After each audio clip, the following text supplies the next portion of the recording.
اور جب تک اسرائیل اس طرح سے حملے کرتا رہے گا لبنان کے اندر، ایران اپنی مین قیادت کو کبھی بھی کسی دوسرے ملک میں بھیج کر ان معاہدوں کے اوپر دستخط نہیں کروائے گی۔ اور دیکھیں جو سیکیورٹی کنسرن ہے وہ بہت بڑا ہے۔ اس سے پہلے بھی قیادت کو شہید کیا گیا۔ قاسم سلیمانی کی شہادت کا جو کریڈٹ ہے نا وہ لیتے ہیں کہ جناب ہم نے ان کو شہید کیا، اور ڈونلڈ ٹرمپ اسے اپنی وار سپیچ میں پولیٹیکل موٹیوز کے لیے استعمال کر رہا ہے۔ تو یہ ایک سیکیورٹی کا معاملہ بھی تھا۔ تو ایران کہ ہاں ابھی بھی ایک ٹرسٹ ڈیفیسٹ ہے، ایران سمجھتا ہے کہ امریکہ دھوکہ دے گا۔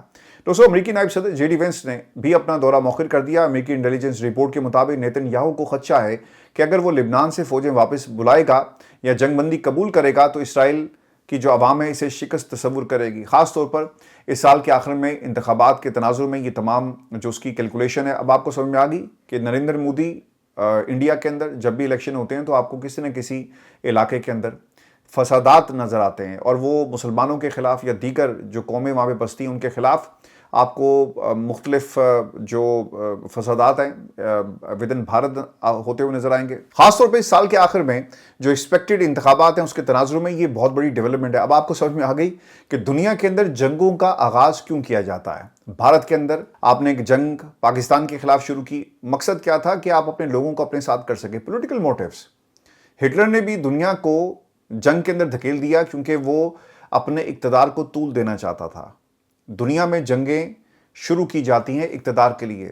امریکنز نے بھی یہ کام کیا، انہوں نے کہا ٹھیک ہے 47 سال سے جو نہیں ہوا ہم آپ کو کر کے دکھائیں گے۔ وہ شخص جو امن کا انعام حاصل کرنا چاہتا ہے، جس نے افغانستان میں لوگوں اپنی فوج کو باہر نکالا اور کہا کہ ہم افغانستان سے فوج کو نکالیں گے، خیر بائیڈن نے نکالا لیکن جو انیشیٹو تھا وہ اس نے لیا اور وہ کہہ کر گیا تھا، وعدہ کر کے گیا تھا۔ وہ بندہ دنیا میں جنگیں جو ہیں ان کا آغاز کر رہا ہے، کسی بھی ملک کے سربراہ کو اغوا کر لیتا ہے۔ تو کس طرح سے اپنے پولیٹیکل موٹیوز حاصل نہیں کر رہا ہے، صرف سیاست کا کھیل ہے، یعنی سیاست کے لیے سب کچھ کیا جا رہا ہے۔ بھارت کے اندر نریندر مودی صاحب، امریکہ میں ڈونلڈ ٹرمپ صاحب، وار ٹرافی جو انہیں نہیں ملی، اور اسرائیل کے اندر اپنے پولیٹیکل موٹیوز حاصل کرنے کے لیے۔ دیکھیں اگر یہ جنگ رک گئی تو نیتن یاہو کے پاس کیا ہے بیچنے کے لیے اپنی عوام کو؟ کیا وہ کہے گا جا کر کہ ہم جنگ جیت کر آئے یا جنگ ہار کے آئے؟ اور کیا کہے گا کہ جو کیسز اس کے اوپر بنے ہوئے ہیں ان کا جواب کہاں سے دے گا؟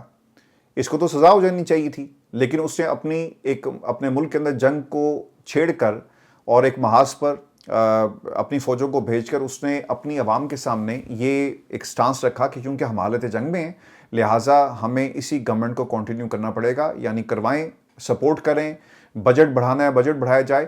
تو یہ جنگیں ہیں جو پولیٹیکل اقتدار کو طول دینے کے لیے دوستو دنیا میں اس کا آغاز کیا جاتا ہے۔ ایک امریکی اہلکار کے مطابق نیتن یاہو کی سیاسی بقا اس بات سے جڑی ہوئی ہے کہ وہ اسرائیلی عوام کو دکھائیں کہ وہ حزب اللہ کے خلاف سخت موقف برقرار رکھے ہوئے ہیں۔ رپورٹ میں یہ بھی کہا گیا کہ اسرائیل ٹرمپ کے امن معاہدے کی شرائط سے ناخوش ہے، چونکہ ان سے ایران پر زیادہ سے زیادہ دباؤ برقرار رکھنے کی اسرائیلی حکمت عملی متاثر ہوتی ہے۔ اسرائیلی قیادت کا خیال ہے کہ یہ معاہدہ حزب اللہ کے خلاف اس کی فوجی آزادی کو محدود کر سکتا ہے۔ اور دوستوں کو خبر یہ بھی دیں کہ ٹرمپ انتظامیہ کا موقف ہے کہ معاہدہ اسرائیل کو اپنے دفاع سے نہیں روکتا، اور اگر حزب اللہ حملہ کرتی ہے تو اسرائیل جواب دے سکتا ہے۔ امریکی حکام کے مطابق معاہدہ مکمل کرنا اور آبِ ہرمز کو دوبارہ کھولنا عالمی معاشی بحران سے بچنے کے لیے زیادہ اہم ہے۔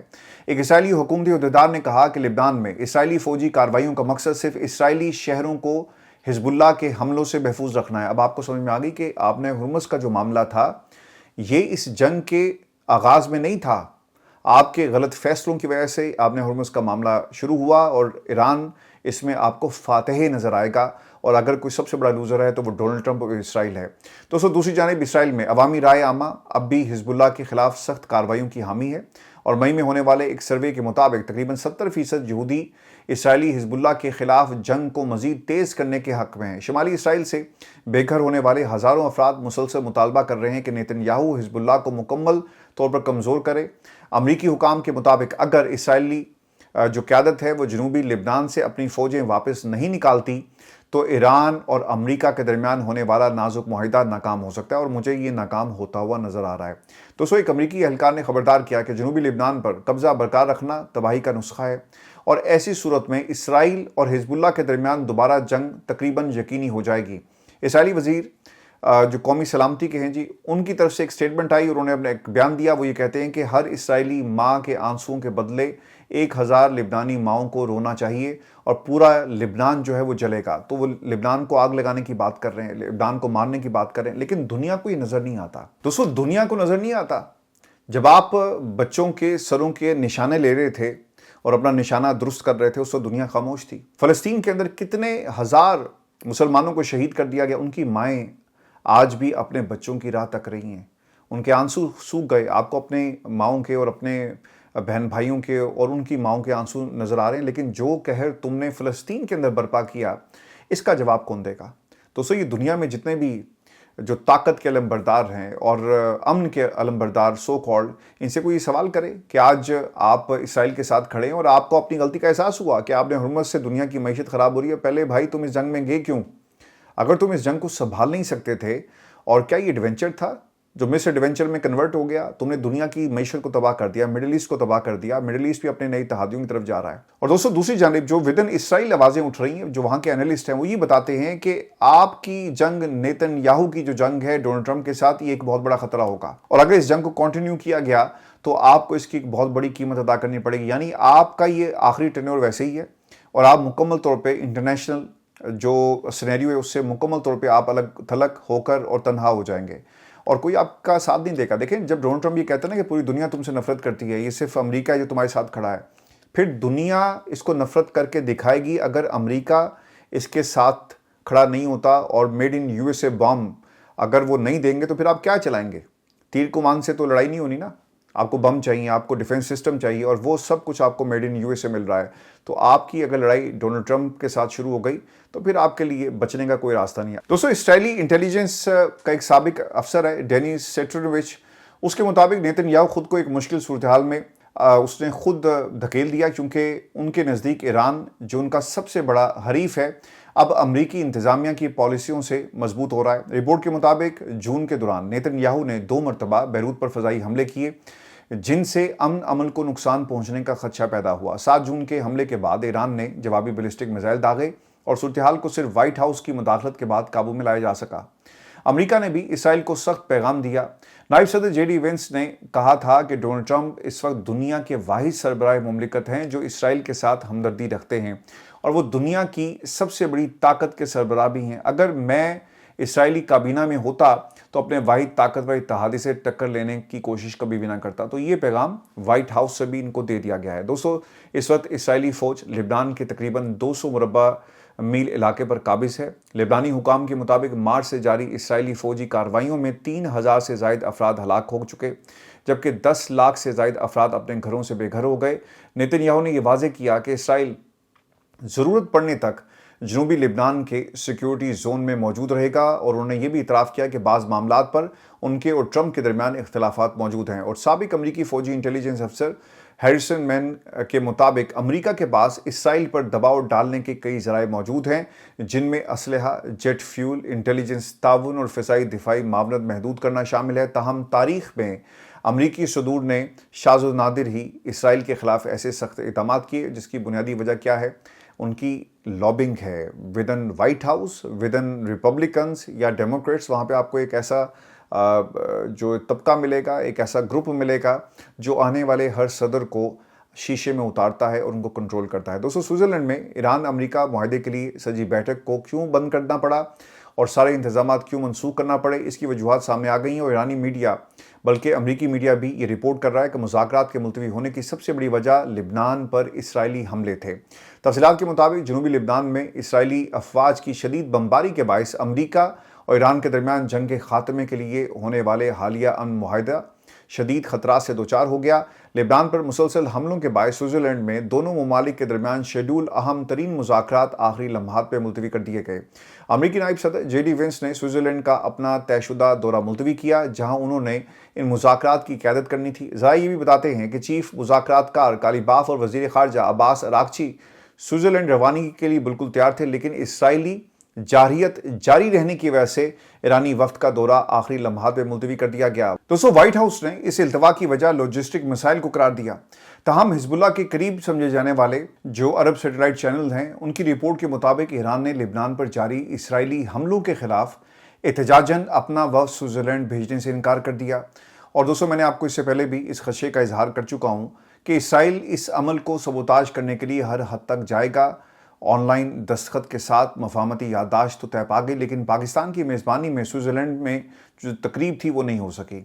اسرائیل یہی چاہتا تھا، اگرچہ مذاکرات کا عمل جاری رہے گا، لیکن ایک بڑی تقریب، ایک تاریخی ایونٹ اسرائیلی سازش سے مکمل طور پہ سبوتاج کر دی گئی، اور یہ ایک بنیادی دلیل ہے کہ اسرائیل نہیں چاہتا کہ امریکہ اور ایران کے درمیان ایک معاہدہ ہو اور پاکستان اس کو لیڈ کرے، یا مڈل ایسٹ کے درمیان کوئی معاہدہ ہو۔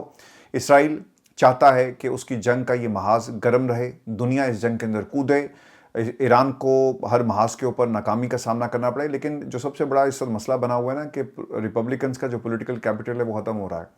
میں بار بار پولیٹیکل کیپٹل کا لفظ اسے استعمال کرتا ہوں کہ دیکھیں، سیاستدان کو جنگ اس لیے چاہیے کہ وہ اپنے لوگوں میں قومیت کا نعرہ لگا سکے، وہ مذہب کا نعرہ لگا سکے، وہ نیشنلزم کا نعرہ لگا سکے۔ یہ نعرے لگتے ہیں، سیاست اسی چیز کا نام ہے، اور لوگوں کو ایک دوسرے کے خلاف نفرت انگیز بیانات کی شکل میں بھڑکایا جاتا ہے۔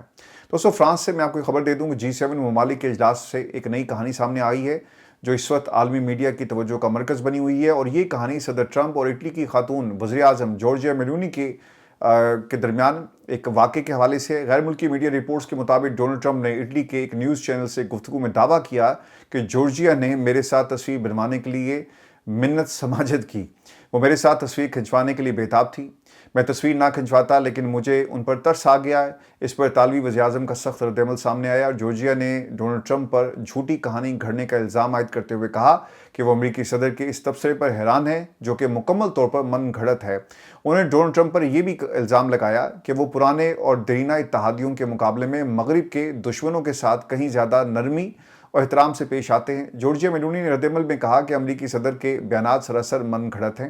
میں سچ مچ حیران ہوں، میں نہیں جانتی کہ امریکہ کے صدر اپنے اتحادیوں کے ساتھ ایسا سلوک کیوں کرتے ہیں۔ یہ پہلی بار نہیں ہوا۔ میں صرف اتنا کہہ سکتی ہوں کہ یہ مایوس کن ہے۔ وہ مغرب اور امریکہ کے دشمنوں کے خلاف ایسی پختہ عزم کا مظاہرہ نہیں کرتے جن کے رہنماؤں کے ساتھ وہ اس کے بجائے کہیں زیادہ نرمی سے پیش آتے ہیں۔ ایک بات ہے جو انہیں یاد رکھنی چاہیے کہ میں اور نہ ہی اٹلی کبھی کسی سے بھیک مانگیں گے، اور نہ ہی ہم نے کبھی بھیک مانگی ہے۔ دوستو، معاملہ یہاں تک پہنچا کہ ڈونلڈ ٹرمپ کے دعوے اور جورجیا میلونی کے سخت رد عمل کے بعد اطالوی وزیر خارجہ نے امریکہ کا اپنا دورہ منسوخ کرنے کا اعلان کر دیا، اور امریکی صدر کو ان کے توہین آمیز الفاظ پر کڑی تنقید کا نشانہ بنایا۔ وزیر خارجہ انتونیو تاجانی کو 21 اور 22 جون کو امریکہ کا دورہ کرنا تھا۔ انہوں نے ایکس پر جاری بیان میں کہا کہ صدر ٹرمپ کے سنگین اور توہین آمیز الفاظ پورے اٹلی کی توہین ہیں۔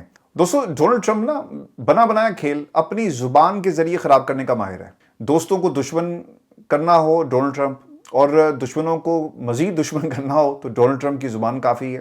تازہ بیان نے یورپ میں ان کے ایک اور دوست ملک کو ان سے دور کر دیا۔ یورپ اور کینیڈا پہلے ہی ان سے دور ہو چکے ہیں۔ اسپین بھی کوئی اچھے بیانات ان کے حوالے سے نہیں دے رہا ہے، جرمنی کی طرف سے بھی کوئی اچھے بیانات نہیں آئے، اور جب آپ نے سوئٹزرلینڈ کی فضا کو استعمال کرنے کی کوشش کی، انہوں نے بھی ایک سخت رد عمل دیا، اور دوسری طرف سے رد عمل آیا۔ تو ڈونلڈ ٹرمپ نے سفارتی محاذ کے اوپر کوئی کامیابی سمیٹی نہیں ہے، بلکہ اسے اگر یہ کہا جائے کہ وہ امریکہ کی تاریخ کا ایک ایسا صدر اور اس کی جو لیگیسی اور ایسے صدر کے طور پہ یاد رکھا جائے گا جس نے امریکہ کو سفارتی لحاظ سے، جنگی لحاظ سے بہت پیچھے دھکیل دیا، تو دوستو یہ بالکل بھی غلط نہیں ہوگا۔ دوستو، یہ ہماری آج کی ویڈیو تھی۔ اپنے کمنٹ ضرور بھیجیے گا، چینل کو سبسکرائب کرنا مت بھولیں۔ اجازت دیجیے، اللہ نے کہا۔